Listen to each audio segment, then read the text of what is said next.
Hello YouTube, this is Morgan Airspeed Prime here with my next The Legacy of Yangchen chapter analysis video.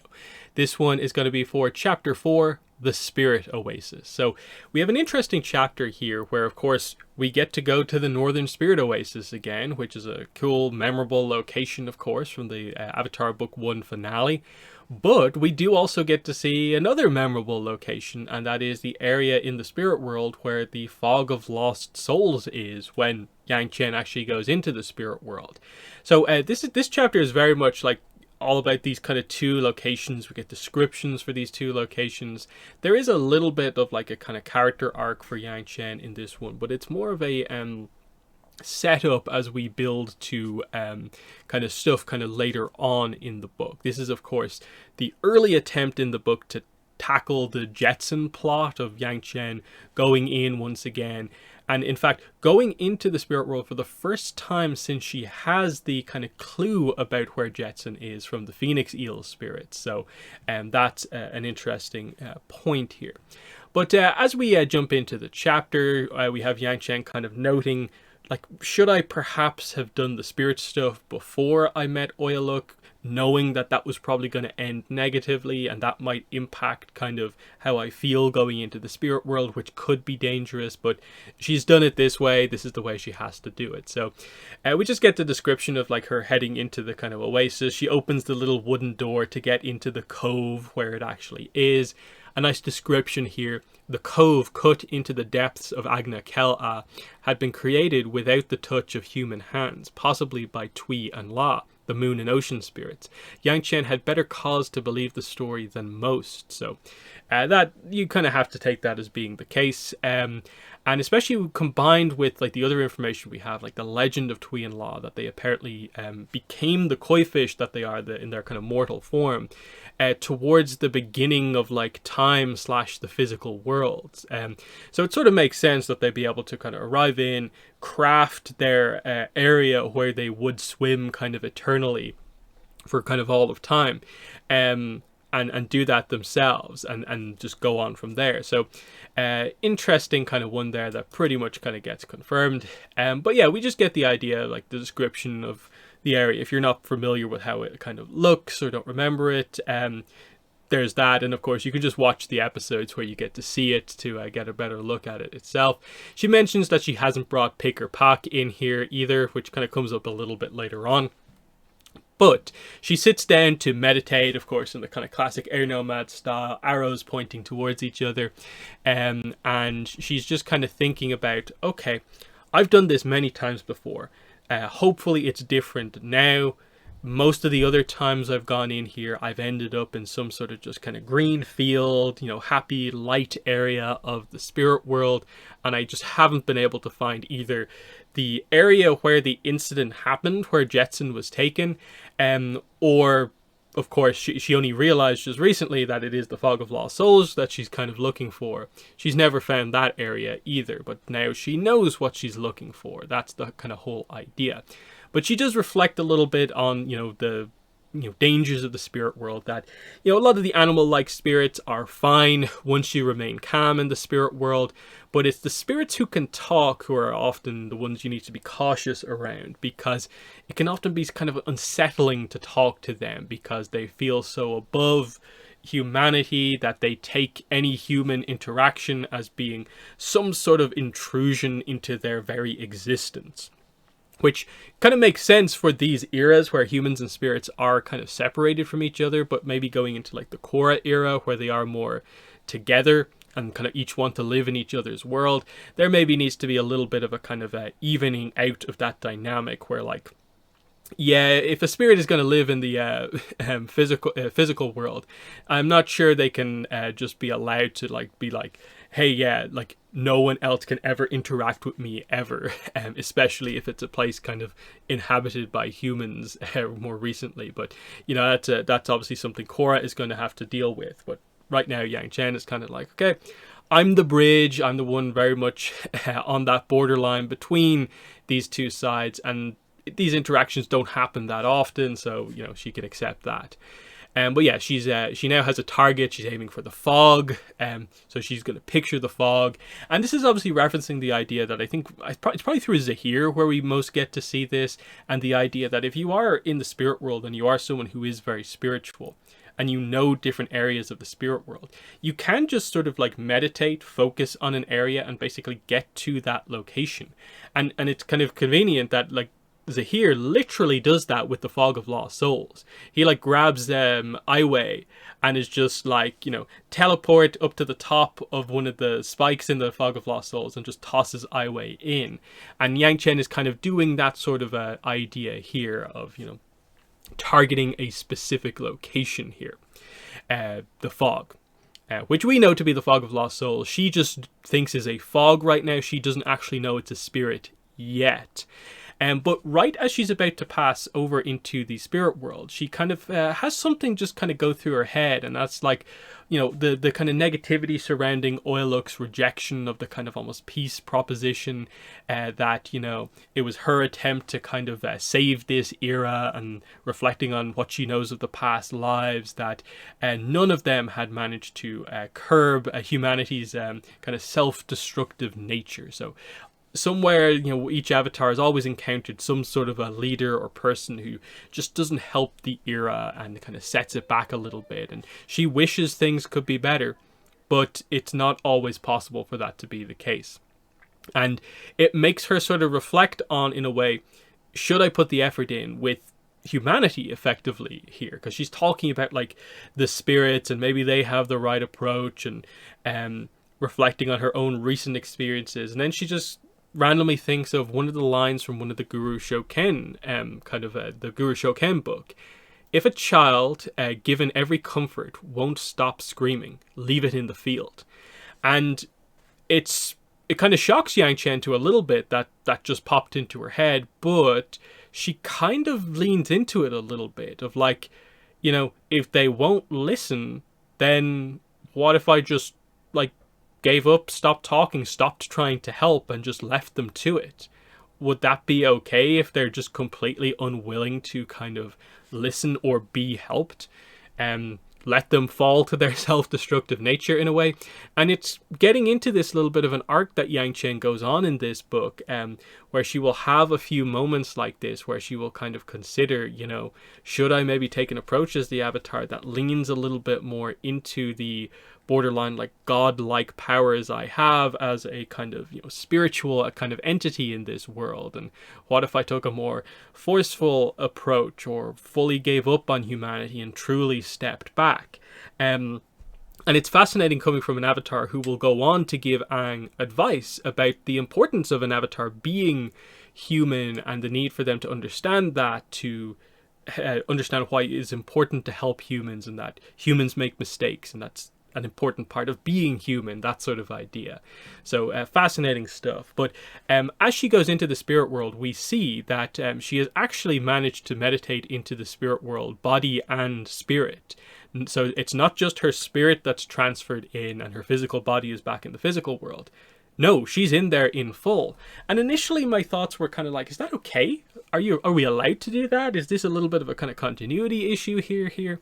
But I'm okay with it, I think, ultimately, because this is something we've seen before. Through, obviously, you can do it by going through a spirit portal, by just walking through if they're open.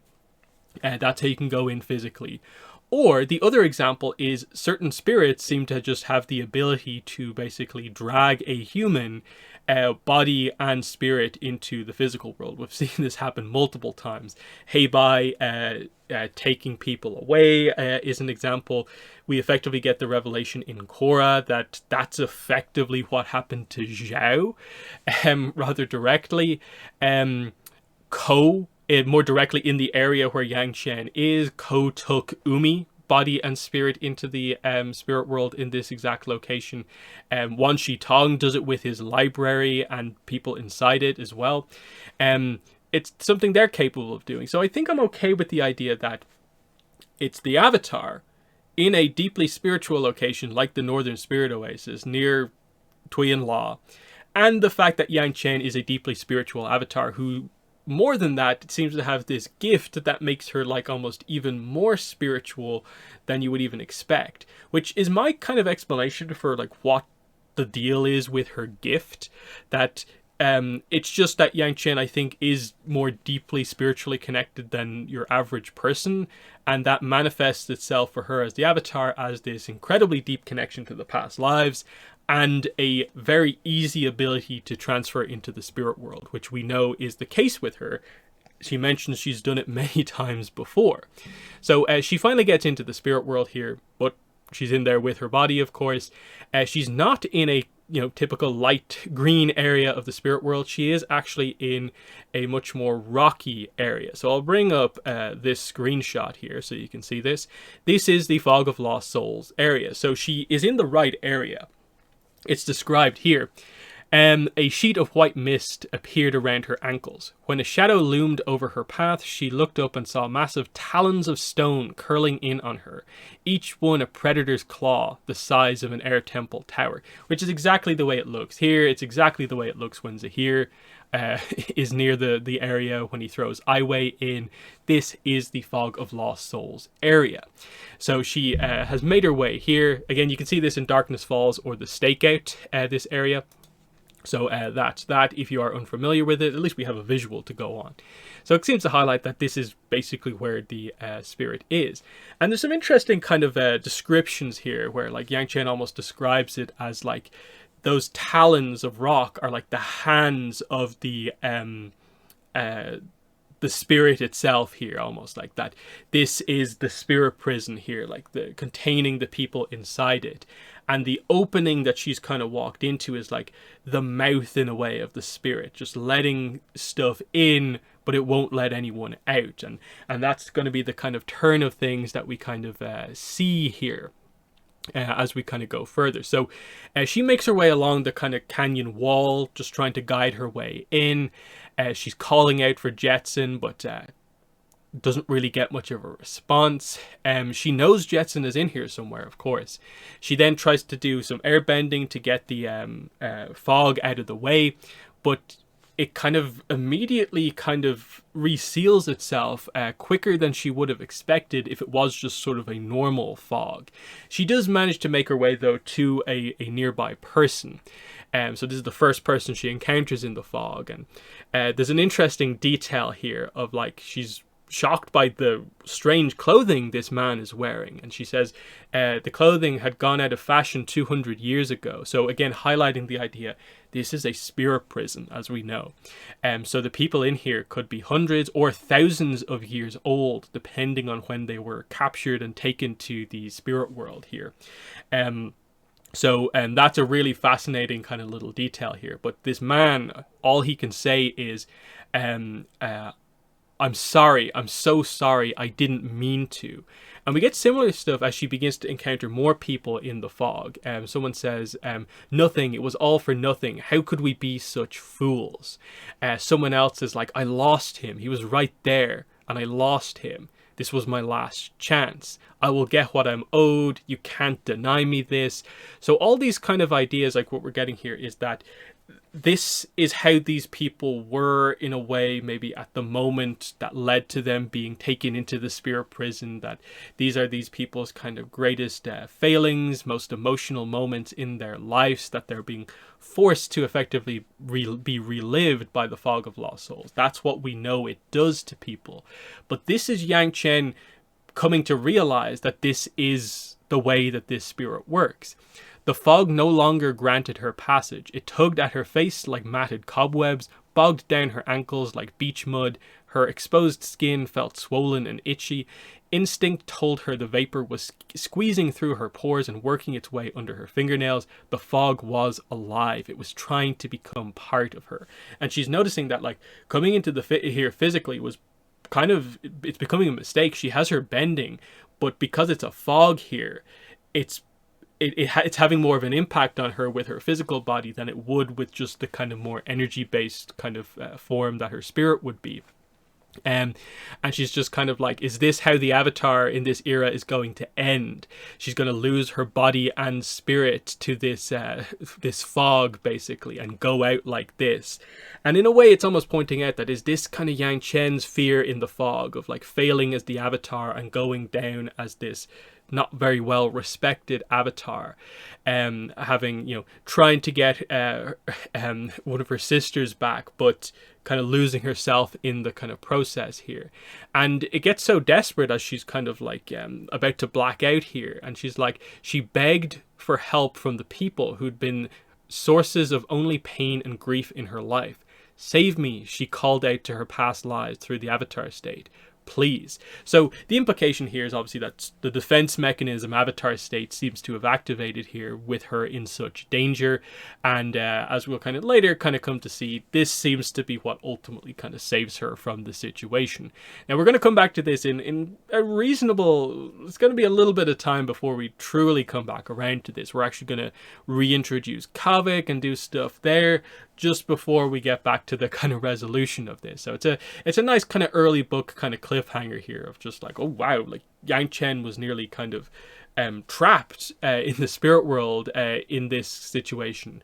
And it's also like, oh, she failed to find Jetson here as well. So this sense that like, oh, we might very early on in the book deal with the Jetson situation. No, Yangchen doesn't seem to be ready.